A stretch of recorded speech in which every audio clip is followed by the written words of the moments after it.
Hi there, Andrea here. Today I would like to recommend an app that can help you to organize your recipes and do meal planning. It's called Cookbook, and you can see it at cookbookmanager.com. This app is incredibly affordable, and it has a 4.6 star rating on Apple App Store and Google Play, which is impressive. Let's look at the pricing. This is amazing. You can use a free account to work with up to 40 recipes. And if you want more than that, you can pay just $149 a month, $9.99 a year, or $39.99 for forever access. Now, I've confirmed that this app is supported by developers. There was an update just 4 days ago when I checked, and you can see in the lower right that little help feature. I reached out using that button and I received a response, which was very important. This is one of the biggest things you want to consider when you're selecting an app, is you want to make sure that it's current and that it's supported. And these guys actually have a whole improvement pipeline set out. So this app is going to get better and better. And so I actually recommend that you get the forever access for just $40. Now, another incredible feature is that this app has, if we go to More and FAQ, this app has an incredible help section or FAQ. You can get support with any topic, and you can search here for anything you're looking for. How do I filter my recipes? Can I search for multiple tags? And so on and so forth. But hopefully in today's video, I'm going to show you everything you need to know, and you'll be ready to set up your own account without worrying about this FAQ. So speaking of that, how do you set up an account? The first thing is you want to notice this button at the very top right, Get Started, click there, and then you have to scroll down. There it is, Create a Cookbook account, and then click Sign Up. And when you click this button, it's going to ask for your name and your email, but no credit card information. And that's important too, because you're not going to get roped in to something that you don't want. And what's amazing about the free account is that they give you access to everything. It's really nice. Now for me, if I click here, it's actually going to open my account because I already signed up. But for you, basic information, couple minutes, and you're good to go. Now I should let you know that using Chrome browser is recommended. The developers say that Chrome works the best for its features. So use Chrome when you're using this app. I'm not using it today, you might notice, but I still find that it works. So there you go, we're testing together. Now, how do you add a recipe? You see all these options here, and I'm going to click Add a Recipe. There are many ways to add a recipe, as you can see.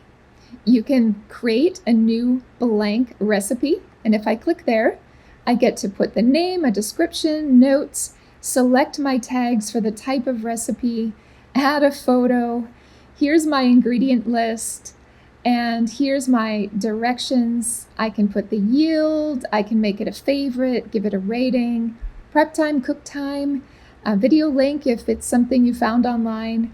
So easy peasy to add your own from scratch, which is great. Cancel and close without saving. Now, the very easiest way to add a recipe is to import from a website. So now you just need a link, paste import URL.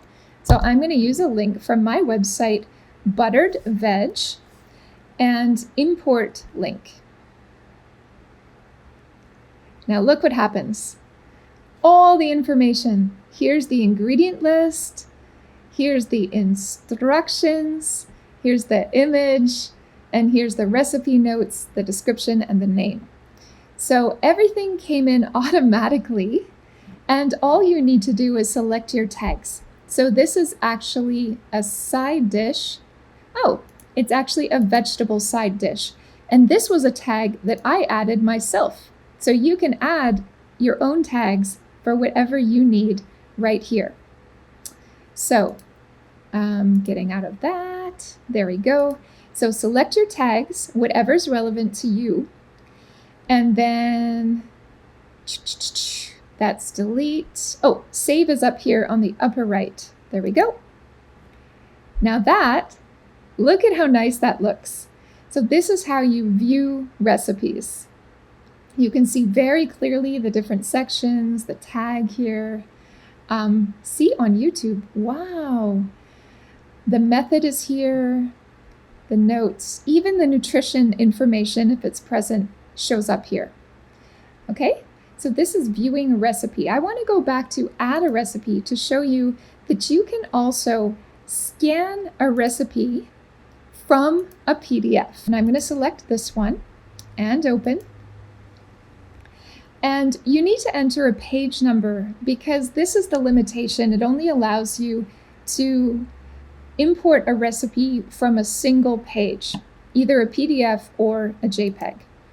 So if I insert, what happens is you get to select these now one by one. So the title is sorghum roti. And so I have to position this onto the sorghum roti and then enter. Where's the next information? Add description. Here we go. So sorghum is a gluten-free alternative to wheat that is especially important and supportive for kapha. Then I'm going to add the ingredients.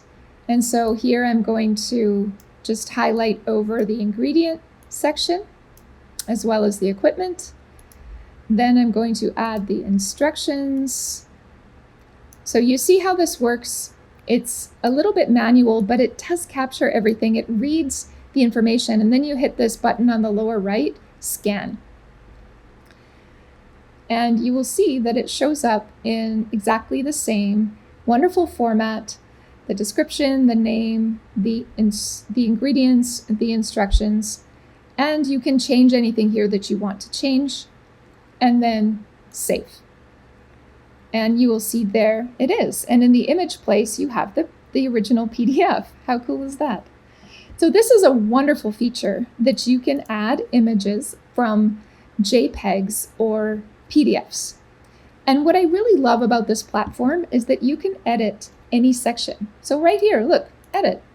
I can change anything. Oh, there was a mistake. No problem. Just add it in and save.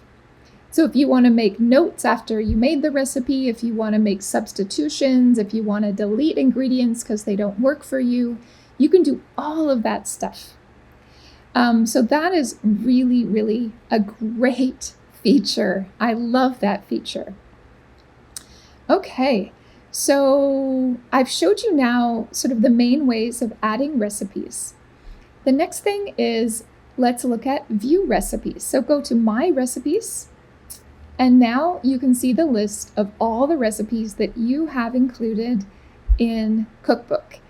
And notice at the top, there's tags. So soup. So if I want to see all my soup recipes, here they are. If I want to see my meat-based recipes, here they are. Here's my protein recipes. Now, this is filtering for all three, so you need to clear the filter, clear these search options, and start again. I want to see my protein recipes. There we go. So meat and soup means that protein is also selected for this and for this. And then exit out. Okay. And if you just want to search for something, you can do that here. Search by keyword. Cauliflower. That's the one we just entered, right? There's two with cauliflower. Awesome. So I love this. This feature is wonderful. You can also create favorites. So if I wanted to favorite this one, where would I do it? That's in the edit. So I believe the favorites happen in edit. So if I turn this on to favorite and save, now if I go to my favorites, there it is. So that's awesome. So what you can use this feature for is the recipes you've cooked, the recipes you love. Actually, there is a feature to after you complete a recipe to say you cooked it. That's also there. But you can also use this favorites if you already know that you like it. So this is very helpful. Let's see. So when you're viewing recipes, you can also see them in a different way. That's something I wanted to show you. Let's see, my recipes. So right here under display, you can change the display. So maybe this is a nicer view. I kind of like that view there. And then you just change it back in this way. More information in this list view versus this grid view. But that's pretty awesome. All right, so next thing is, how do I create a meal plan? So let's select this recipe here and let's plan. You see this feature right here? Plan. Dun, da, da, da. So I want to make this, what day is it? The 12th of July. I want to make this on Sunday. And there we go. Now it asks you to determine what meal do I want this for. Let's say dinner. There we go, dinner, 4 servings. Enter recipe notes. So it gives you a chance to actually add notes right here, which is amazing. Save. Okay, so now we want to see that meal plan. So we're going to go over to the left here to Meal Planner. And now we can see that we have meals planned on the 12th and on the 16th. And the 12th is highlighted because that's the current day. And it's showing down below here, starting on the 12th. Actually, if you click on the 12th, okay, if I click on the 6th, it's going to show from the 6th. If I click on the 12th, it's showing from the 12th. And what's amazing here is that you can create a shopping list. And it says which timeline, which duration do you want your shopping list for? And so I'm saying Monday the 10th to the 16th. That's the current week. And look, you can actually add in extra items like popcorn and salt and pepper chips. Save. Get grocery list. Woohoo! Look at that. And you can go through and go, well, I already have this. I don't need to buy that. I already have this. I already have that. And then when you're ready, share and create PDF. So you can create a PDF out of your shopping list and it's going to look just like this. Isn't that awesome? Especially the fact that you can add your own items into your shopping list. I love that. And by the way, you can also turn an individual recipe into a PDF. So speaking of PDFs, so look at this beautiful formatting of this creamy potato soup that includes zucchini and celery in addition to the potatoes. Look at that beautiful formatting. This is really, really nice. All the information that you need. And you can also print your meal planner. Look at that. Look, you can print this off, put notes in here. This is brilliant. So nice. So nice for the formatting. I love this. Okay. So next thing to cover is, what do we want to do when it's actually time to cook? So we're going to open up a recipe. And at this point, we want to make this recipe. And so what we're going to do is click Start. Okay, so over on the right-hand side, it's showing you all the ingredients that you need, and it's very nicely shown, right?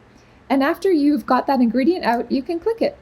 So after you've prepared all the ingredients, or not, or maybe it's not after, maybe whenever you're ready, click on this little arrow here. This is very important to note, this arrow. Click there, and it's going to give you the first instruction. And what's amazing, and I think this might be really helpful when you have this in your kitchen and you're cooking, is to click on this arrow. If you will use that oven to make this recipe, preheat to 300. I don't know if you could hear that, but the arrow is actually reading out the instruction. So I think that's really handy. And then you can go to the next instruction and the next and so on. Back. So we finished cooking the recipe, and now here's where you get to say cooked, cooked. I made it. Would you like to mark the recipe with stars? 5 stars, yes, and safe. So these are the recipes that I have cooked. Isn't that awesome? But one feature I wanted to show you too, deciding what to cook, was the surprise me feature. I really like this. It's showing you one of your recipes. And so if you don't want to make a decision, just choose surprise me and open, and there it is, right? Or go back to surprise me and go next. No, I don't want that one. No, I don't want that one. Until you find one that you actually want to cook, and then open. Isn't that nice? It kind of takes decision making out of the equation. I love that. All right, so we're almost getting to the end, but there's a couple really important things that I still want to show you. So here is the settings. So I'm down very low and I'm going to settings. And here's where you can change app theme, your default yield. So if you want to change, from 4 to 2, then the recipes will adjust. I believe the app will change the recipe ingredients so that your yield is 2 or more. Your type of conversion, your grocery format, etc. The way you like things displayed, you can make changes here. And then very important is this topic of sharing recipes. Now, I already showed you that you can create a PDF and you can share that. But you can also share in what's called a CB file format. And a CB file format is a format that can be recognized by other cookbook users. And so it's just it's like a JPEG or it's like a PDF, except that it's a .cb.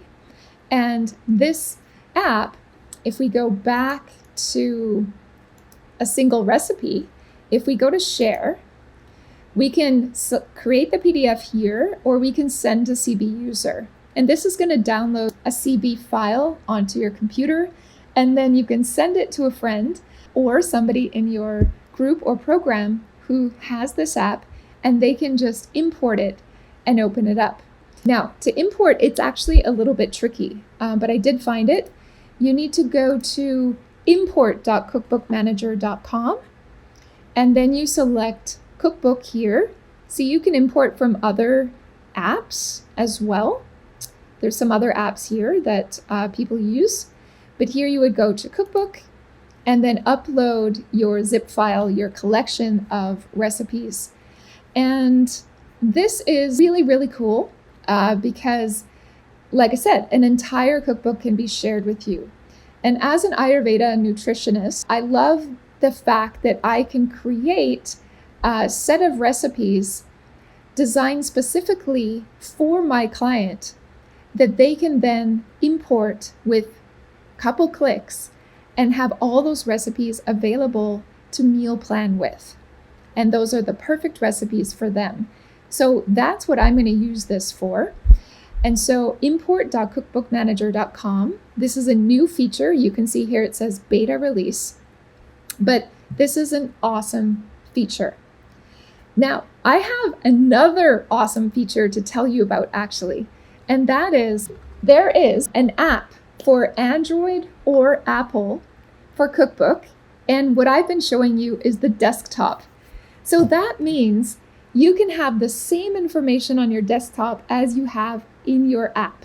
And this is brilliant. It syncs because you log in both places, and so all the information that you added on your desktop comes into your app. So now you can take your phone or your iPad into the kitchen and cook with it there and make changes there, and then it'll show up on your desktop. That is amazing. So in conclusion, overall, I really like this tool, and especially because it gives us the maximum control over our recipes. It's so easy to edit the recipes to your liking at any time, and the fact that you can copy and paste blocks of content and it doesn't force you to enter each ingredient separately is really amazing. So remember here under add a recipe, new blank recipe. So you can just you can put your list of ingredients here. Now, to show you the difference, look at my website, which is goodgutayurveda.com. When I enter a recipe here, I have to enter the name, the summary, the servings, the prep time, the cook time, the course, cuisine, keywords, and then the equipment, 1, name, notes. The ingredients, 1 unit, name, notes for every separate ingredient line. Same thing with instructions. So it's a lot of work to enter all this information individually. And that's why I was so thrilled that you can just copy paste an entire section of ingredients and Cookbook will format it for you. This is so amazing. So I also enjoy that there are so many ways to import recipes and ways to tag and sort your recipes. Where is that? Go to the app, go to My Recipes. Remember all these tags. Remember these different ways of seeing them. I love that you can create your own cookbook, like the sections in the cookbook, in the way that makes sense to you. I also love that Cookbook allows you to share an entire recipe book with another person, because this is going to be really helpful for me as an Ayurvedic nutritionist. Any nutritionist would find this a helpful feature. And if people in your community are using this tool, then they can receive the recipes and they can share recipe finds with each other using the Cookbook export setting. So the last thing that I love is that this app generously allows up to 40 recipes for free with all the functionality of the app in that free plan. And if you want more than that, it's just $1.40 per month minimum, up to $40 for a lifetime access. And I think that that is super reasonable for such a well-designed and supported app. And all you need to do is go to cookbookmanager.com and open a free account to get started. Thanks for watching. I hope that this is a solution that can allow you to choose your favorite recipes that really work for you and your family and do meal planning. I think that this is the most flexible, customizable, ideal solution for everyone. Super easy to use, and you can do this. That's it for today. Bye for now.